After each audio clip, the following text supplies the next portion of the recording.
Eu queria começar aqui fazendo uma linha do tempo, porque muito é falado sobre a MP 871, dizendo que a MP 871 seria um MP de combate às fraudes. Presidente, ministro, a marca fantasia que diziam era essa. Mas é importante nós dizermos aqui do que estamos tratando, sobre o que nós estamos nos referindo. A fraude que propunha a MP 871, que se diziam na época, era contra os beneficiados. Eles queriam limitar o auxílio-doença, acabar com o auxílio funeral, reduzir os benefícios dos beneficiados.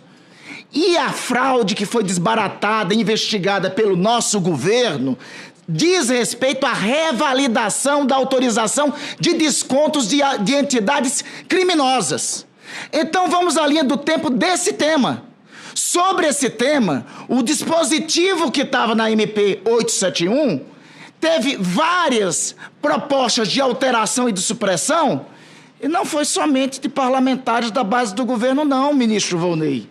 Eu estou aqui, olha, meu querido, eu tenho aqui uma emenda a essa medida provisória no mesmo termo, do meu querido colega, deputado Luiz Carlos Mota, hoje do PL, foi nosso relator do orçamento. E não quero fazer nenhuma acusação ou ilação em relação a ele.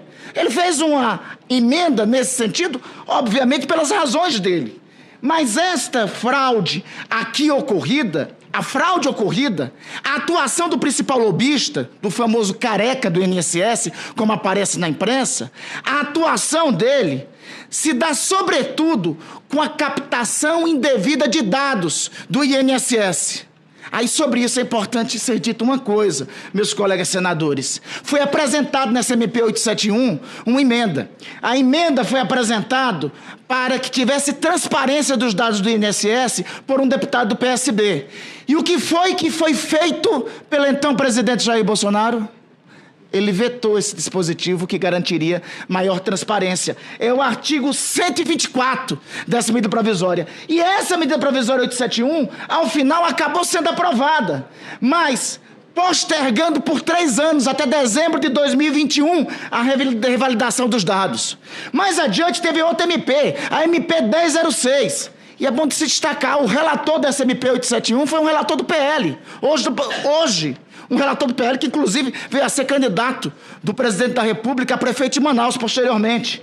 Teve outra MP, a MP 1006. O relator, de novo, foi um deputado do PL. Nessa, inseriu no texto do dispositivo que a revalidação dos descontos, ministro, só iria até 31 de dezembro de 2022. O presidente da República de então, o presidente Jair Bolsonaro, não vetou. Mas aí teve uma terceira medida provisória, a 1007. Foi colocado um jabuti nessa medida provisória, revogando a revalidação da autorização de descontos. Foi aprovado pelo parlamento. O senhor presidente da República de então, Jair Bolsonaro, o que fez? Sancionou a medida provisória sem esses vetos. Se um desses dispositivos não tivesse existido, um deles sequer não tivesse existido, nós teríamos desbaratado esse esquema montado no INSS já há 4 anos. E é importante destacar, são 11 entidades fraudulentas que estão sendo investigadas. Dessas 11, elas foram montadas entre 2019 e 2022. Sobre essas entidades, é importante destacar o caso de 2. A primeira delas, a AMBEC. Essa AMBEC é a fraude, a maior envolvida nas fraudes, não é outra não. É essa AMBEC. É a primeira colocada. 35% a 40% das fraudes dos bilhões é dessa AMBEC. Quem é que avaliza a entrada da AMBEC dentro do Ministério da Previdência? É um cidadão conhecido como José Carlos Oliveira. O senhor José Carlos de Oliveira, servidor público da AMBEC, ele era, ao mesmo tempo, diretor de benefícios da AMBEC. Só concluindo, senhor presidente, o senhor José Carlos de Oliveira, nessa época em que ele abre as portas para a entrada da AMBEC, ele já tinha recebido advertência do Ministério Público Federal, de procuradores que já achavam estranho a atuação dessa entidade. O que é que o governo faz? O governo o demite? Não, o promove. Ele vira depois, em 10 de novembro, presidente do INSS. Para concluir, aí depois, senador... meu querido presidente, o que é que acontece, senhor Carlos de Oliveira? Tá aí para todo mundo. Será que é o presidente Lula que está dando posse ao senhor José Carlos de Oliveira como ministro da Previdência em 2022? Me parece que aquele ali é o senhor Jair Messias Bolsonaro, que mesmo com investigação sobre a Ambev, mesmo com as investigações ocorrendo sobre a Ambev, ele abre as portas para que ela entenda, entre no INSS. A segunda entidade, presidente e ministro, é uma tal de Conafer. Essa Conafer tem um presidente que diz que é pecuarista. Essa entidade foi denunciada. Foi denunciada e foi revelado ontem pelo Jornal Nacional, quando ela foi denunciada por um servidor que chegou a ser ameaçado de morte. Foi bom o depoimento, ainda há pouco, e eu quero aqui arguir, realmente houve uma retificação devida pelo ministro Sérgio Moro, porque ele não era ministro na época. Mas o ministro Sérgio Moro diz quando foi o depoimento. O depoimento foi em setembro de 2020, quando o ministro Sérgio Moro saiu, mas durante o governo anterior. Qual a providência que foi tomada naquele período? Qual a medida que foi tomada naquele período? Por fim, alguns colegas aqui lembram de alguns personagens que estão envolvidos nessa história toda. Senador Randolfo, o senhor Danilo Trento, da Precisa, lembram? CPI da Covid? O senhor Maurício Camisotti. Os colegas lembram da CPI da Covid? Eles estavam roubando vacina entre 2020 e 2021 e entrando na fraude do INSS com suas entidades suspeitas. Senador... E sobre o seu Vigílio, senador quer Randolfo, perguntar quem foi que nomeou o seu Vigílio? Então busque nos anais de 2020 senador quem Randolfo, foi nomeado, por qual governo ele foi nomeado procurador do INSS. Repito, essa fraude não começou no nosso governo. Para concluir, senador, mas vai terminar agora. Para concluir, senador, muito obrigado. Eu vou roubar um pouco do tempo do senador Rogério Carvalho, já que ele... É verdade. Eu acato a sua questão de ordem, querido senador Malta. Senador Rogério Carvalho, por favor. Senhor presidente, meus cumprimentos a Vossa Excelência.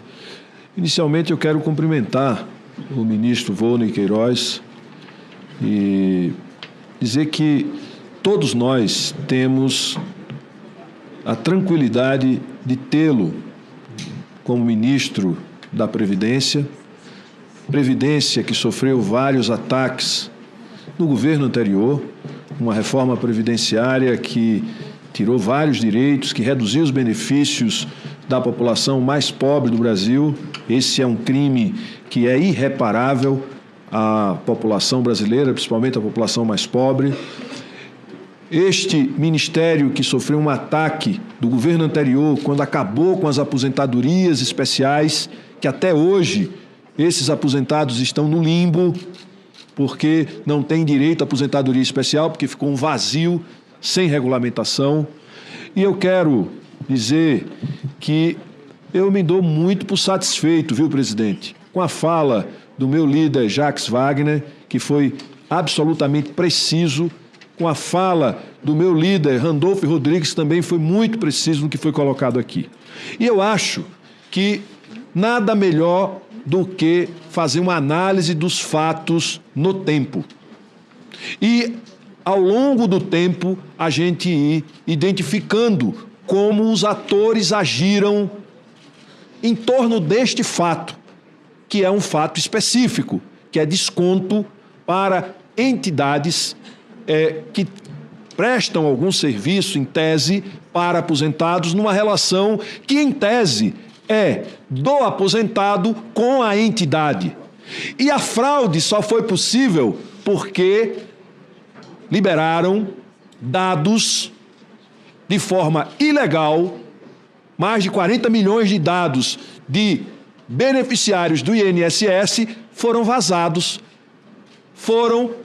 vieram a público, e de posse desses dados inicia todo o movimento de fraude aos aposentados. Isso aconteceu porque a LGPD, que tinha que ter todas as proteções, foi vulnerabilizada por decisão intencional, clara, do governo anterior.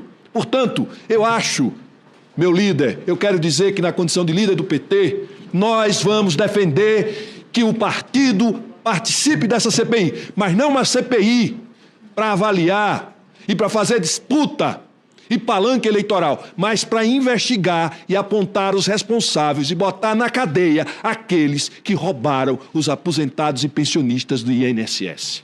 Essa é a nossa finalidade. Por isso não pode ser um objeto, um fato determinado que segrega este ou aquele governo. Tem que ter um fato determinado para que a gente possa assinar com todo gosto e todo desejo de fazer justiça, porque foi neste governo que nós colocamos para o público em todas as matérias. Só foi possível por conta deste governo respeitar a lei de transparência, a lei de acesso à informação.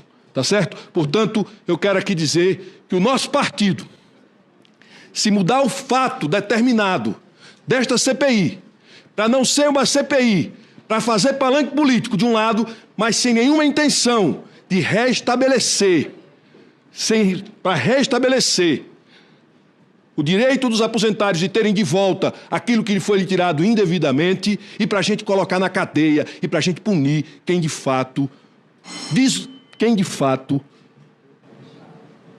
tirou dinheiro dos aposentados. Portanto, o PT vai assinar sim essa CPI e nós vamos investigar, olhando na linha do tempo, todos os fatos e todas as pessoas, como fizemos na CPI da Covid, como fizemos na CPI do 8 de janeiro. Sem nenhum tipo de problema de fazer investigação mais profunda, porque é isso que a gente quer, foi isso que o governo do presidente Lula fez e é por isso que a gente está aqui fazendo esse debate. E para finalizar, pessoal, você sabia que é possível ganhar dinheiro sem precisar sair de casa? Com a era da internet e o mundo ficando cada vez mais digital, isso agora é totalmente possível. Por isso, quero destacar aqui uma ótima oportunidade de gerar uma renda extra diretamente de casa, usando apenas o seu celular, tá? E não é para ficar milionário e comprar Porsche, BMW não, tá? Mas é para fazer uma renda aí boa. Já tem muita gente aí conseguindo ganhar entre 500, 700 e até 3 mil reais por mês com isso. E é claro, quero enfatizar que não é nada ilícito, tá? Não é casa de apostas, nem bets, nada disso. Se você se interessou, é só acessar o link que está na descrição desse vídeo aqui e também no primeiro comentário fixado, tá? E ele vai te levar diretamente para uma conversa com o nosso companheiro Clayson. Lá ele vai te explicar tudo direitinho e tirar todas suas dúvidas sobre como começar, tá? Então não perde tempo e já clica no link aqui embaixo. Então é isso, pessoal. Fico por aqui. Um grande beijo. Até mais. Fui!